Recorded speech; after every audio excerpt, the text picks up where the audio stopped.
Good morning. Good Monday morning to you. Last day of January, unless there's 32 days in there. So January 31st, almost into February.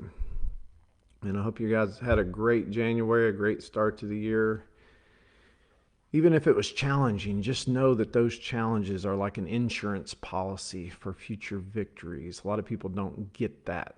They get frustrated, they get discouraged by the challenges, but I've come to a point in my life where I get excited when it starts getting a little bit tough because that means there's a new level of growth on the horizon. So, man, we we've had a few guys get banged up the last few weeks. Connor's actually in surgery as I speak.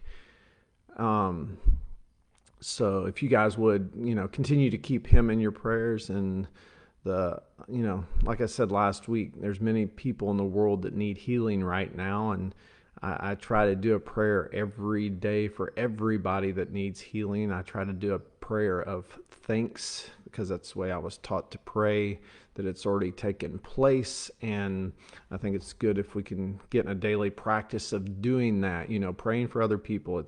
I think it's good for the soul. It adds years to your life. So a little bit of encouragement there this morning. I was listening to my pastor yesterday. We had a special guest speaker, Eric Metaxas. I'm probably getting that wrong on the last name. First time I'd ever heard him speak, but very, very impressive. The guy went into a lot of scientific research on the design of the world that we live in, and I was impressed, man. He came up with a lot of things that make sense that I'd never heard before, but just going into how precise the world is designed and how it couldn't just be a happenstance.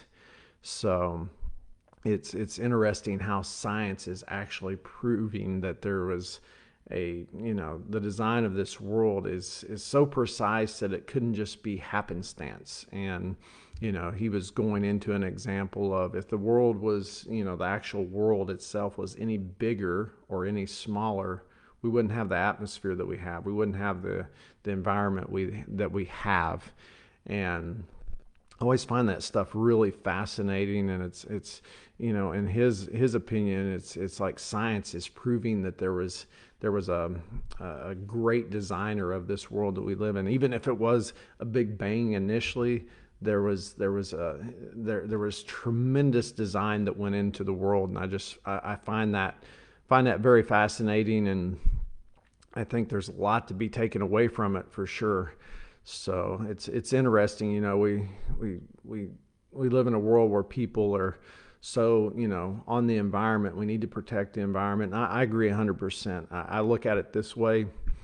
I look at it as, if the world we live in is somebody else's property, and I'm always a great respecter of property. Especially we're leasing a house right now for 2 months at the first of the year in California, and I want to leave this place better than when I arrived. And I got a plan to do that. So, and I try to do that every time that we come here. So, but I look at it in those terms, that we need to look at the world and have respect for it and treat it as, if it is special. And so I'm not against the environmental stuff.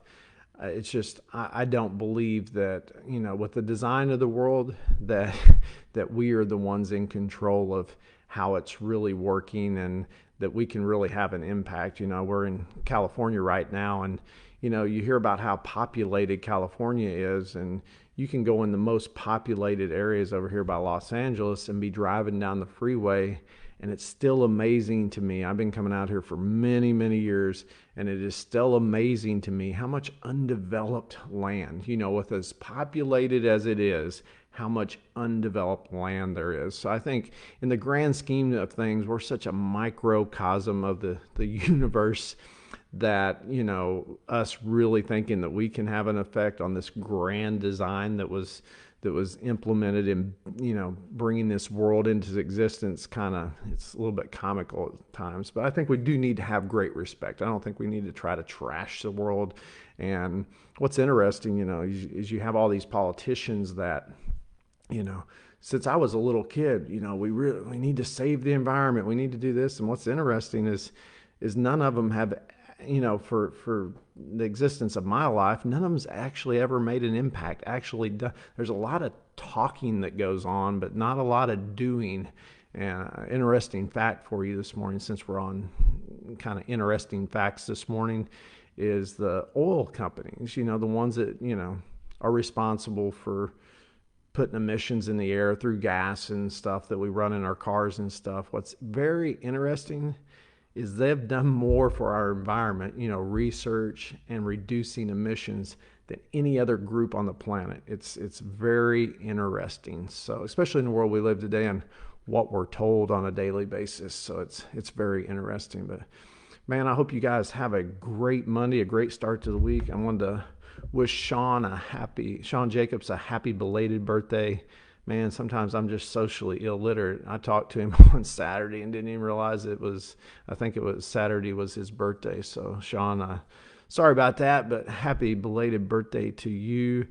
And again, I hope you guys are having a great start to the week, and I will see you in the morning.